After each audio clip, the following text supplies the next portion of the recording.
खल परिहास होई हित मोरा, काक कहहीं कलकंठ कठोरा। हंसहि बक दादुर चात कही, हंसहि मलिन खल बिमल बत कही। किंतु दुष्टों के हंसने से मेरा हित ही होगा।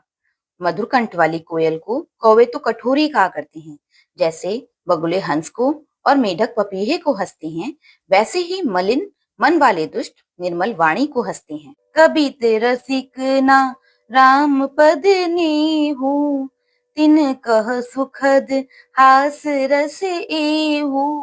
भाषा भनिति भोरी मति मोरी, हंसी बेजोग हंसे नहीं खोरी। जो ना तो कविता के रसिक हैं और ना जिनका श्री रामचंद्र जी के चरणों में प्रेम है, उनके लिए भी यह कविता सुखद हास्य रस का काम देगी। प्रथम तो यह भाषा की रचना है और दूसरे मेरी बुद्धि भोली है, इससे यह हंसने की योग्य ही है। हंसने में उन्हें कोई दोष नहीं। प्रभु पद प्रीति न सामुझिनी की, तिन्हि कथा सुनि लागी ही फीकी। हरिहर पद रतिमति न कुतर की, तिन कहूँ मधुर कथा रघुबर की। अर्थात जिन्हें ना तो प्रभु के चरणों में प्रेम है और ना अच्छी समझ ही है, उनको यह कथा सुनने में फीकी लगेगी। जिनकी श्री हरि और श्री हर के चरणों में प्रीति है और जिनकी बुद्धि कुतर्क करने वाली नहीं है, उन्हें श्री रघुनाथ जी की यह कथा मीठी लगेगी। राम भगति भूषित जिय जानी, सुनिहि सुजन सराही सुबानी। कभी ना हो नहीं बचन प्रबीनु, सकल कला सब विद्या हीनु।